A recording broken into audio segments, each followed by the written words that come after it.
Hello বন্ধুরা, কেমন আছো তোমরা সবাই? আশা করি খুব ভালো আছো।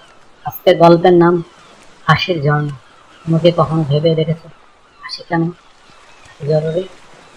যখন আমরা মন খুলে হাসি তখন কেমন একটা অদ্ভুত ভালো লাগা কাজ করে, তাই না? আজ আমি তোমাদের শোনাবো এক অদ্ভুত এবং চমৎকার ঝর্ণার গল্প, যা হাসি ফিরিয়ে এনেছিল এক ভুলে যাওয়া গান। এই গল্পটি আমাদের মনে করিয়ে দিবে জীবনের সবচেয়ে মূল্যবান জিনিসগুলোর ভিতরে হাসি একটা গুরুত্বপূর্ণ। তাহলে চলো, চোখ বন্ধ করে আমরা সেই আশ্চর্য গ্রামে হারিয়ে যাই। অনেক অনেক দিন আগের কথা, জাপানের সবুজ পাহাড়ে কোন সেখানে সূর্যোদয় আর সূর্যাস্ত যেন এক জাদুর তুলিতে আঁকা ছবির মতো দেখা। সেখানে ছিল এক অসাধারণ সুন্দর গ্রাম। গ্রামটির নাম ছিল হিকারি গাওয়া, যার অর্থ আলোর নদী। নামটি যেমন সুন্দর ছিল, গ্রামটিও ঠিক তেমনি মনোমুগ্ধকর ছিল। গ্রামের চারপাশে ছিল সবুজ পাহাড়ের দেয়াল, ঘন ঘাসে ঘেরা ছিল প্রকৃতি, আর নির্মল বাতাস বয়ে যেতে থাকত। গ্রামের ঠিক মাঝখানে ছিল এক রহস্যময় ঝর্ণা।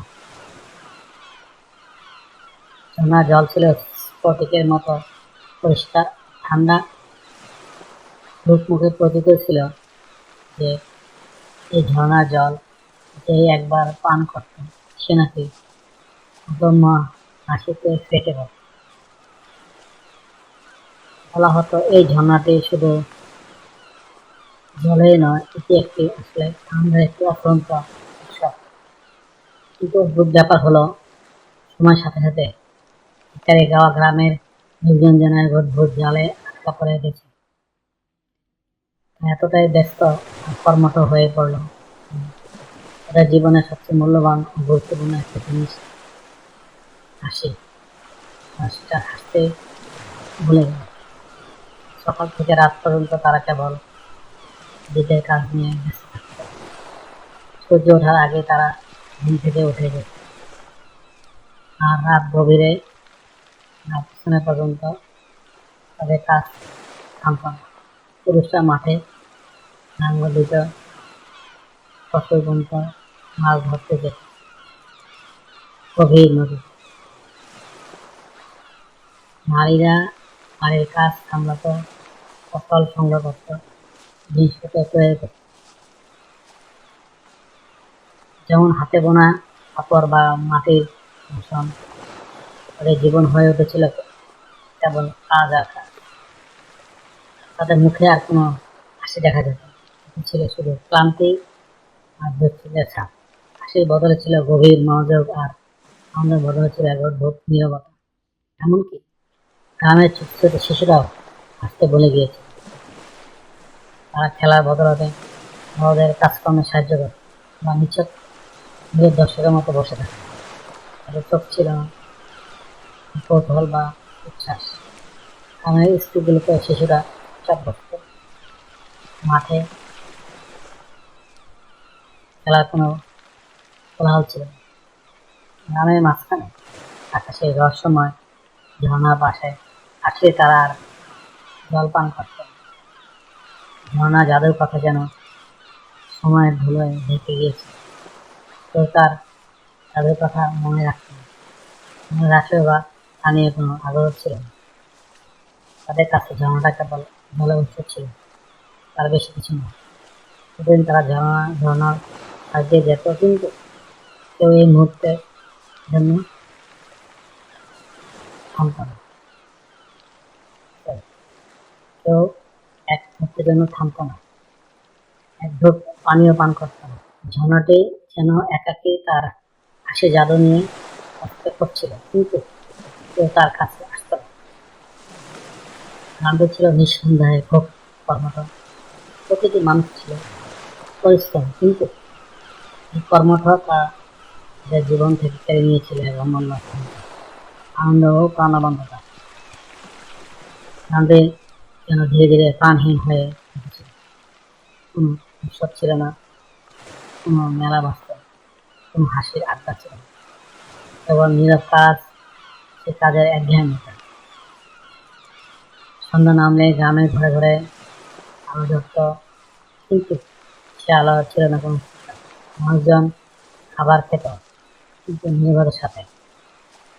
কোনো গল্প করতো না, হাসি শব্দ শোনা যেত, যেন প্রতিটি মানুষ একটা উদ্দেশ্য পাখির ঘেরা ছিল। ছোট ছেলেমেয়েরা যখন ঘুমিয়ে পড়ত তখন তাদের বাপ মারা কথা বলতো না, কোনো ঘুম পাড়ানির গানও গাইতো না। তাদের মুখে ছিল না কোনো স্বপ্ন বা প্রশান্তি। ঝর্ণাটি গ্রামে মাঝখানে দাঁড়িয়ে যেন একাকি অপেক্ষা করছে। আর টলমলে জল আর স্ফটিকের মতো স্বচ্ছতা, সবকিছু যেন নীরবে এক হাসির জাদু নিয়ে বসেছে। কিন্তু সে তার কাছে আসতো না, সে তার জাল পান করতে আসতো না। ঝর্ণার কাছে থাকা ফুলগুলো যেন তাদের রঙিন গাছগুলো যেন তাদের সতেজতা হারাচ্ছে। গ্রামের বাতাসে যেন এক গভীর বিষণ্ণতা ছেয়ে গিয়েছে। সূর্যের আলোতে যেন তাদের আলোতে যেন কোনো মায়া ছিল। মনে হতো এই গ্রামের মানুষজন বুঝি আসে কি জিনিস তারপরে ভুলেই গেছে। তারা যেন শুধু যন্ত্রের মানুষের মতো জীবনে আসা সৌন্দর্যটুকু অনুভব না করে। কিন্তু প্রকৃতি তো সবসময় তার নিজের নিয়মে চলে, আর আশা তো সবসময় বেঁচে থাকে। কিন্তু তেমনি ভোরের আলো আসে রাতের আধার পেরিয়ে। এই প্রাণহীন গ্রামের জীবনে একদিন আশার এক ছোট্ট ঝলক নিয়ে এলো এক ছোট্ট মেয়ে। নাম তার পিকো। সে ছিল গ্রামের এক পরিশ্রমী দম্পতির মেয়ে। পিকো কখনো হাসতে শিখিনি, তার মুখে ছিল তার বাবা মায়ের মতো তাদের ছাপ। তার মনে ছিল এক অদ্ভুত কৌতূহল, যা অন্য শিশুদের মনে প্রাণে হারিয়ে গিয়েছিল। একদিন বিকালে সূর্য যখন অস্ত যাচ্ছিল আর শেষ আলোয় পাহাড়গুলো সোনালি দেখাচ্ছে, তো গ্রামে ঘুরতে ঘুরতে সে ঝর্ণার কাছে এলো। সে দেখলো ঝর্ণার জল টলমলে করছে, তার চারপাশে সবুজের সমারোহ। একটু হয়তো ঝর্ণা জাদুর কথা জানতো না, কিন্তু তার ঠান্ডা আর পরিষ্কার জল দেখে তার কৌতূহল হলো। সে ভাবলো, কি সুন্দর জল। সে ছোট ছোট পা ফেলে ঝর্ণার কাছে গেল। সে তার ছোট্ট দুটো হাত দিয়ে একটা বাটির মতো করে ঝর্ণার ঠান্ডা পরিষ্কার জল করে নিল। সেই জলটা তার মুখের কাছে নিয়ে গেল, গরম টিকটিতে সেই জল পান করলো। আর যেই না সে জল পান করলো, অমনিতে তার ছোট্ট ঠোঁটে এক মিষ্টি হাসি ফুটে উঠল।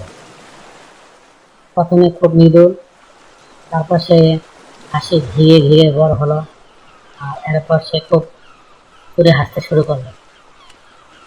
তার হাসি ছিল এতটাই প্রাণবন্ত, এতটাই মুক্ত, আর এতটাই ছোঁয়াচে যে গ্রামের যে কয়জন মানুষ আশেপাশে কাজ করছিল, কেউ কাপড় ধুচ্ছিল, কেউ বা কাঠ কাটছিল, কেউ বা পথ দিয়ে যাচ্ছিল, তারা কেকুর দিকে তাকিয়ে অবাক হয়ে গেল। তারা দেখলো এই ছোট্ট মেয়েটি এত সুন্দর করে হাসছে, একটু নিষ্পাপ নির্মল হাসি দেখে তাদের ফুটেও যেন আপনা আপনি হাসি ফুটে উঠল। একজন হাসলে অন্যজন, তারপর তার এই হাসি শুনে আরেকজন, এভাবে যেন কেকুর হাসিটা গ্রামের বাতাসে এক জাদুর মতো ছড়িয়ে পড়তে লাগলো। হাসির এই ঢেউ যেন মুহূর্তে এক জায়গা থেকে অন্য জায়গায় চলে গেল। যে মানুষগুলো দিনের পর দিন হাসতে ভুলে গিয়েছিল, তারা এখন অদম্য হাসতে কেটে পড়ে। হাসির শব্দ যেন বনের গাছপালা, পাহাড় আর নদী সব জায়গায় ছড়িয়ে গেল। দেখতে দেখতে পুরো গ্রামের হাসি ঢেউ ছড়িয়ে পড়ে। এক ঘর থেকে আরেক ঘর, এক পথ থেকে আরেক পথ, শুধু হাসির রোল।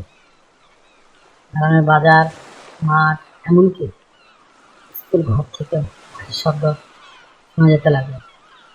যে গ্রামে হাসতে ভুলে গিয়েছিল সেই গ্রাম প্রতি ঘরে হাসির রোল। প্রতি রাস্তায় আনন্দের ঢেউ, মানুষজন আর কখনো সঙ্গে হাসতে শিখলো, গল্প করতে শিখলো, আর জীবনের প্রকৃত আনন্দ ফিরে গেল। তারা বুঝতে পারলো হাসি ছাড়া জীবন কতটা অর্থহীন ছিল। ঝর্ণাটি আবার তার নামের সার্থকতা প্রমাণ করলো, হাসির ঝর্ণা। গাঁও গ্রামে আবারও সত্যিকারের আলোর নদীতে পরিণত হলো। এবার আলো শুধু দিনের জন্য নয়, আলো ছিল হাসি আর আনন্দ। হ্যালো বন্ধুরা, এই গল্পটি আমাদের একটি খুব সহজ কিন্তু গভীর শিক্ষা দেয়। হাসি এবং আনন্দ জীবনের অবিচ্ছেদ্য অঙ্গ, যা আমাদের নিজেদের এবং অন্যদের জীবনকে আরো উজ্জ্বল ও প্রাণবন্ত করে তোলে। তাদের পাশাপাশি জীবনের নানা ব্যস্ততার মধ্যে আসার জন্য সময় বের করা খুবই জরুরি। আমাদের জীবন যত সমস্যা থাকুক না কেন, একটি আন্তরিক হাসি আমাদের মনকে হালকা করে দিতে পারে, অন্যদের অনুপ্রাণিত করতে পারে। তাই সবসময় হাসুন। তোমাদের হাসি দিয়ে আমাদের জীবনও আনন্দ নিয়ে মনে রাখবেন, মনে রেখো তোমাদের একটি হাসি হয়তো অন্য কারো জীবনে আলোর ঝলক নিয়ে আসতে পারে। Thank you for watching. Please subscribe.